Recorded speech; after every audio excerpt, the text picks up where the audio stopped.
ഞാനതിന് എന്താ മറുപടി പറയേണ്ടതെന്ന് എനിക്ക് അറിഞ്ഞുകൂടാ. ഏതായാലും ഇടതുപക്ഷ ജനാധിപത്യ മുന്നണിയിൽ കേരള കോൺഗ്രസ്സിന് ഉള്ള സ്പേസ് ഒരിക്കലും ചെറുതാണെന്ന് ഞങ്ങൾ വിചാരിക്കുന്നില്ല. കേരള കോൺഗ്രസിൻ്റെ മുന്നണി പ്രവേശനം ഇടതുപക്ഷ ജനാധിപത്യ മുന്നണിയെ ശക്തിപ്പെടുത്തിയിട്ടുണ്ട്. അത് കഴിഞ്ഞ തെരഞ്ഞെടുപ്പുകൾ വ്യക്തമാണ്.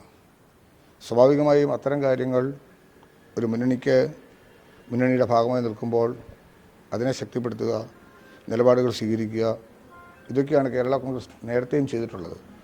ഞങ്ങൾ നിൽക്കുന്ന ഇടങ്ങളിൽ നിലപാടുകൾ വ്യക്തമാക്കുകയും ആ മുന്നണിയുടെ ശക്തിക്ക് വേണ്ടി പ്രവർത്തിക്കുകയും ജനോപകാരപ്രദമായ കാര്യങ്ങൾ നേടിയെടുത്ത് ജനങ്ങളിൽ എത്തിക്കാൻ ശ്രമിക്കുകയും ചെയ്യുക എന്നുള്ളതാണ് പാർട്ടി പണ്ടേ ശീലിച്ചിട്ടുള്ളത്.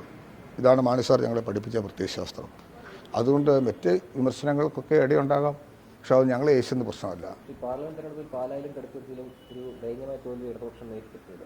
മണ്ഡലം വൈകിട്ട് മാത്രമാണ് നില മെച്ചപ്പെടുത്താൻ സാധിച്ചതാണ് വിമർശനങ്ങൾ പറഞ്ഞിരിക്കുന്നത്. ജനാധിപത്യത്തിൽ ജനങ്ങളാണല്ലോ. കേരളത്തിൽ എത്ര സീറ്റുകളാണ് LDF നിയമസഭ ജയിച്ചത്? എന്നാൽ പാർലമെൻറ്റ് തെരഞ്ഞെടുപ്പിൽ പരാജയം ഉണ്ടായി. അങ്ങനെ കാലാകാലങ്ങളിൽ പരാജയത്തിൻ്റെയോ വിജയത്തിൻ്റെയോ മാത്രം അവസ്ഥ സംജാതമാക്കിയിട്ടുള്ള ഒരു സംസ്ഥാനമല്ല കേരളം. തെറ്റുകളുണ്ടായിട്ടുണ്ടെങ്കിൽ തിരുത്തും. എന്നാൽ കാണേണ്ട വിഷയം എന്താ? കഴിഞ്ഞ പാർലമെൻറ്റ് തെരഞ്ഞെടുപ്പെടുത്ത് പരിശോധിക്കുമ്പോൾ നമുക്ക് മനസ്സിലാക്കാൻ പറ്റുന്നത് കഴിഞ്ഞ നിയമസഭാ തെരഞ്ഞെടുപ്പുകളേക്കാൾ എത്രയോ വോട്ട് കുറച്ച് കൊണ്ടുവരാൻ കഴിഞ്ഞു എന്നുള്ളതാണ്. പാലായിലും കടുത്തുരുത്തിയിലും. ഇന്നലെ പാലായിൽ ഞങ്ങളുടെ യുവജന സംഘടനയുടെ റാലിയായിരുന്നു.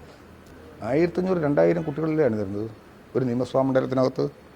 ആ നിലയിൽ ഞങ്ങളുടെ രാഷ്ട്രീയമായിട്ടുള്ള പ്രവർത്തനങ്ങളും മുന്നണിയെ ശക്തിപ്പെടുത്താനുള്ള നീക്കങ്ങളും ഗവൺമെൻറ്റിനെ ശക്തിപ്പെടുത്തി ഗവൺമെൻറ് ചെയ്ത പ്രവർത്തനങ്ങൾ ജനങ്ങളിൽ എത്തിക്കാനുള്ള ശ്രമങ്ങളും ജനോപകാരപ്രദമായ കാര്യങ്ങളിൽ ശ്രദ്ധ കേന്ദ്രീകരിക്കുകയും ചെയ്യുക എന്നതിനപ്പുറത്തോട്ട് മറ്റു ചില വിമർശനങ്ങൾക്കൊന്നും ഇടയുണ്ടെന്ന് ഞാൻ വിചാരിക്കുന്നില്ല. പാലാ കേന്ദ്രീകരിച്ചല്ലേ ശക്തമാകേണ്ടേ? പാർട്ടി ചെയർമാൻ ശക്തമാകേണ്ടതും ശക്തമാകുന്നതും പാലായെ നിലനിർത്തുന്നതും സ്വാഭാവികമായും മാണി സാറിൻ്റെ ഓർമ്മകളിൽ പാലായിൽ ഇന്നും ജോസ് കെ മാണിയുടെ പേരുണ്ടാവും. ജോസ് കെ മാണി പാലായെ സംബന്ധിച്ചിടത്തോളം വ്യത്യസ്തമായി ചിന്തിക്കേണ്ട ഒരു വ്യക്തിയല്ല. അതാണല്ലോ ഇന്നലെ പാലായി തെളിഞ്ഞത്. യുവശക്തിയുടെ ഒരു പ്രത്യേകമായിട്ടുള്ള ഒരു പ്രകടനവും സെമിനാറും കൺവെൻഷനും ഒക്കെ നടന്നിട്ടുള്ളത്. അതുകൊണ്ട് അത്തരം കാര്യങ്ങളൊരു ആശങ്കയില്ല. പാലായെ സംബന്ധിച്ച് ആർക്കാ തർക്കമുണ്ട്? അല്ല, എവിടെ മാറും എന്നുള്ളതല്ല, പാലായെക്കുറിച്ചാണല്ലോ സംസാരിക്കുന്നത്.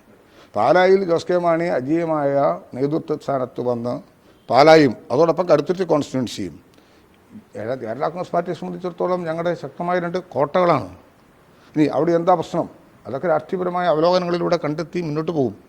അതില്ല എന്ന് തെളിയിക്കപ്പെടുന്നതിൻ്റെ ആദ്യപടിയാണ് ഇന്നലെ പാലായെ കണ്ടത്. താമസിയാതെ കടുത്തുരുത്തിയിലും അത്തരത്തിലുള്ള യുവജന സമ്മേളനങ്ങളും പ്രകടനങ്ങളും ഒക്കെയായി ജനങ്ങളെ ബോധവൽക്കരിച്ച് ഞങ്ങളുടെ പാതയിൽ എത്തിച്ച് ശക്തിയാർജിച്ച് ഇടതുപക്ഷ ജനാധിപത്യ മുന്നണിയെ ശക്തിപ്പെടുത്തുന്നതോടൊപ്പം കേരള കോൺഗ്രസിൻ്റെ ബേസും വർദ്ധിക്കും. അത് മുന്നണിക്കകത്ത് എല്ലാ കക്ഷികൾക്കും സഹായകമാകും. ഒരു മുന്നണിയിൽ നിന്നുകൊണ്ട് ഒരു കക്ഷിയെയും വിമർശിക്കുവാൻ കേരള കോൺഗ്രസ് തയ്യാറല്ല. അല്ല, കേരള കോൺഗ്രസിൽ ഏത് സ്ഥാനാർത്ഥി എവിടെ മത്സരിക്കുമെന്നുള്ളത് തീരുമാനിക്കേണ്ട ആളല്ല ചെയർമാൻ. അതുകൊണ്ട് പിന്നെ ചെയർമാനെ കയറി നമ്മൾ വിപ്പ് കൊടുക്കുന്നത്? ചെയർമാനാണല്ലോ ഈ തീരുമാനം എടുക്കേണ്ടത്. റോഷി എവിടെ മത്സരിക്കണം എന്ന് തീരുമാനിക്കുന്നത് പാർട്ടിയാണ്. ആ പാർട്ടി തീരുമാനം പറയുന്നത് ആരാ? Party chairman. അതുകൊണ്ട് അദ്ദേഹം എവിടെ മത്സരിക്കുമെന്ന് ഞാൻ പറയാമെന്ന് പറഞ്ഞാൽ എന്ത് കഷ്ടമാണ്.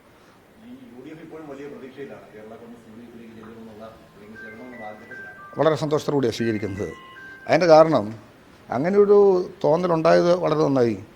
കേരള കോൺഗ്രസ് മുന്നണി വിട്ടുപോയൊരു പാർട്ടിയല്ല. കേരള കോൺഗ്രസിനെ എന്തിനാണ് മുന്നണിയിൽ തുടരാൻ അർഹതയില്ല എന്ന് വാക്കുപയോഗിച്ച് പുറന്തള്ളിയത് എന്നതിനെക്കുറിച്ച് ഞങ്ങൾ ഗവേഷണവും അതുപോലെ തന്നെ ഇതുമായി ബന്ധപ്പെട്ട് എല്ലാ പഠനങ്ങളും നടത്തിയിട്ട് ഞങ്ങൾക്ക് മനസ്സിലാക്കാൻ പറ്റുന്നില്ല. 10-40 വർഷക്കാലം മുന്നണിയുടെ ഭാഗമായിരുന്നൊരു പാർട്ടിയെ നിങ്ങൾ UDF തുടരാൻ അർഹതയില്ല എന്നുള്ള വാക്കുപയോഗിക്കുന്നതിന് എത്ര തെറ്റായി വരികയും ഈ മുന്നണി നിങ്ങളെ പുറത്താക്കിയിരിക്കുന്നു എന്ന് പറഞ്ഞാൽ പോലും കേൾക്കുമ്പോൾ രസമുണ്ട്. അർഹതയില്ല എന്ന് പറഞ്ഞാൽ എന്തുമാത്രം ഒരു ബുദ്ധിമുട്ട് സഹിച്ച കാര്യമായിപ്പോയി. അന്ന് ഞാൻ ചാനലിലെ കരഞ്ഞുകൊണ്ടാകേണ്ടത് വലിയ വിഷമത്തോടു കൂടി. പക്ഷേ പാർട്ടിയുടെ നിലപാട് വേണം. ഞങ്ങൾ ചെയ്ത പ്രവർത്തനങ്ങൾക്ക് സ്വീകാര്യത വേണം. ജനങ്ങളിൽ അർപ്പിതമായ വിശ്വാസം നിലനിർത്തണം. അതുകൊണ്ടാണ് മാണി സാർ എടുത്ത രാഷ്ട്രീയ തീരുമാനത്തിനനുസൃതമായി തന്നെ ഞങ്ങൾ ഇടതുപക്ഷ ജനാധിപത്യ മുന്നണിയിൽ കർഷക താല്പര്യങ്ങളെ സംരക്ഷിക്കാൻ ഉതകുമെന്ന വിശ്വാസത്തോടു കൂടി തന്നെ ആ നിലപാട് സ്വീകരിച്ചു. അതിനൊത്ത മാറ്റം കേരളത്തിൽ ഉണ്ടാക്കാനായിട്ട് കഴിഞ്ഞു. കേരളത്തിൻ്റെ വികസന കാര്യത്തിൽ ഞങ്ങളുടേതായ പങ്കാളിത്തം ഞങ്ങൾക്ക് കൊടുക്കാനായിട്ട് കഴിഞ്ഞു. അതുകൊണ്ട് ഇടതുപക്ഷ ജനാധിപത്യ മുന്നണി ഒറ്റക്കെട്ട.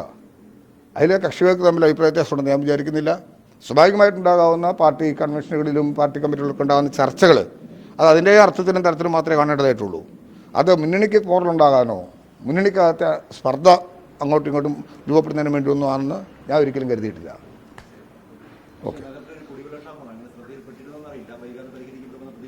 നമുക്ക് തീർച്ചയായിട്ടും നോക്കാം. ഞാൻ വന്നിറങ്ങിയപ്പോൾ എൻ്റെ ശ്രദ്ധയിൽപ്പെടുത്തി. അത് സ്വാഭാവികമായിട്ടും ഇവിടെ ഡിപ്പാർട്ട്മെൻറ്റുകൾ അപ്പോൾ തന്നെ കാര്യങ്ങൾ ചെയ്തിട്ടുണ്ടാകും. എല്ലാ കാര്യങ്ങളും കൃത്യമായി നോക്കിക്കൊണ്ട് തന്നെയാണ് പോകുന്നത്. പക്ഷേ കൊച്ചിയിലെ പ്രശ്നങ്ങൾ പരിഹരിക്കുന്നതിന് നമുക്കിനിയും കുറേ നല്ലവണ്ണം ജോലി ചെയ്യേണ്ടതായിട്ടുണ്ട്. ഈ 190 MLD പ്ലാന്റ് ഉണ്ടാകുക എന്നുള്ളതാണ് ഏറ്റവും പ്രധാനപ്പെട്ടത്. കൊച്ചിയിൽ ഇപ്പോൾ നമുക്ക് 60 MLD വെള്ളം ഷോർട്ടേജ് ഉണ്ട്. അതുകൊണ്ട് അറേഞ്ച് ചെയ്താണ് ഈ വെള്ളം കൊടുക്കുന്നത്. അത് പരിഹരിക്കുന്നതിന് വേണ്ടിയുള്ള 190 MLDയും കൂടി ADB പദ്ധതിയുടെ ഭാഗമായി ആദ്യ ഫേസിൽ തന്നെ കൊണ്ടുവന്നെത്തിക്കാനുള്ള ശ്രമങ്ങളിൽ നമുക്ക് വിജയിക്കാൻ കഴിഞ്ഞിട്ടുണ്ട്. അതും കൂടെ ഇതിനോടൊപ്പം രൂപപ്പെടുത്തി കഴിഞ്ഞാൽ നമുക്ക് വരുന്ന ഒരു വർഷക്കാലം കൊണ്ട് സ്വാഭാവികമായും കൊച്ചിയിലെ എല്ലാ പ്രശ്നങ്ങളും പരിഹരിക്കാനായിട്ട് സാധിക്കും.